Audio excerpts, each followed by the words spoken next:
अरविंद। अब हमें दिखाई नहीं देता, तो महापुरुष कहते हैं कि तुम हाथ लगाते जाओ, दरवाजा आएगा, तुम्हारे हाथ बता देंगे। तो ये जितने पशु पक्षियों की योनियां, ये सब दीवार हैं, इनमें तो हम हाथ लगाते आते हैं। लेकिन जैसे ही मोक्ष का दरवाजा यह मनुष्य शरीर मिलता है, इसके मिलते ही बड़े जोर की खुजली मचती है, वासना की पूर्ति, वासना पूरी हो जाए। वासना, भाई इस वासना की पूर्ति में ये मोक्ष का दरवाजा भी निकल जाता है, फिर दीवार हाथ लगती है। या तो खुजलाना बंद कर दे या चलना बंद कर दे।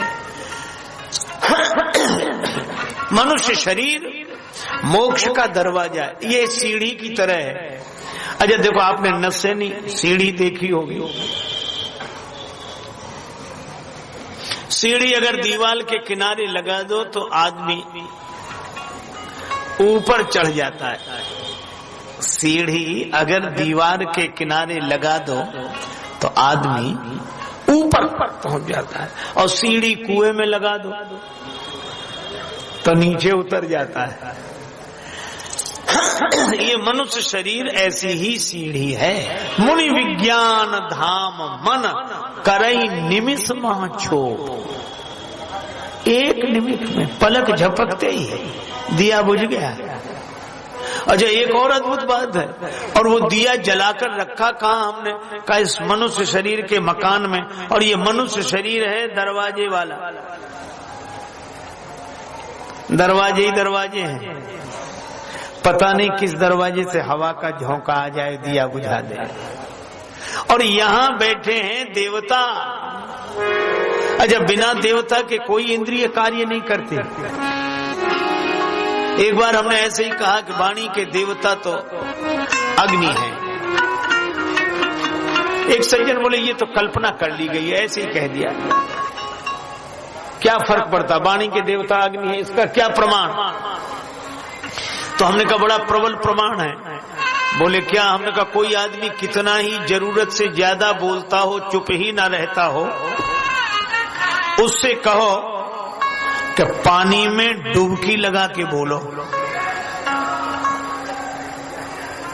पानी में डुबकी लगा के कोई नहीं बोल सकता। क्यों? क्योंकि अग्नि की पानी में चलती नहीं है। पानी से बाहर निकलेगा तो अग्नि का सहयोग मिलेगा तो बोलने लगेगा।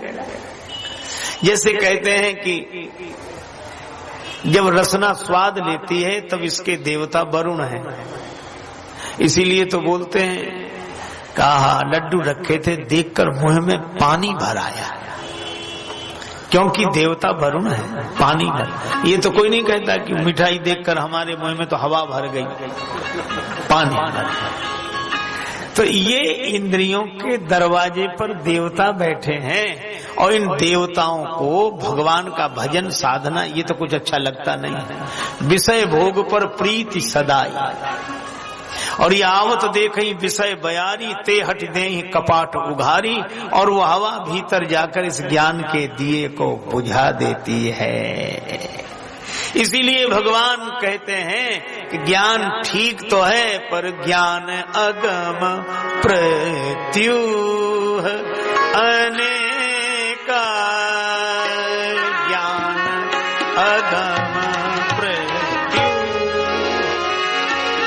अनेका। ज्ञान अगम प्रत्यूह अनेका। साधन कठिन ना मन कहाँ टेका। अगम प्रत्यूह।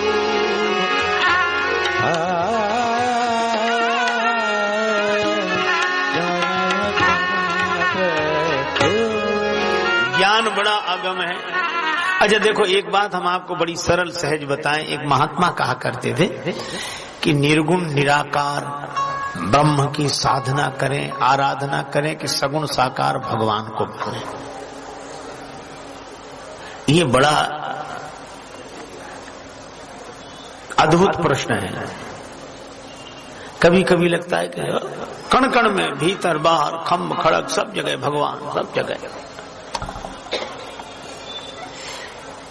और कभी लगता है भगवान का दर्शन करें, कनक भवन के श्री सीताराम जी का दर्शन करें, सगुण छवि देखें, तो मन में लगता है कि किसका ध्यान करना चाहिए, किसकी उपासना करनी चाहिए। एक महात्मा बड़ी अच्छी बात कहते थे, वो कहते थे कि इसके लिए किसी से पूछने की आवश्यकता नहीं, अपने मन से पूछो।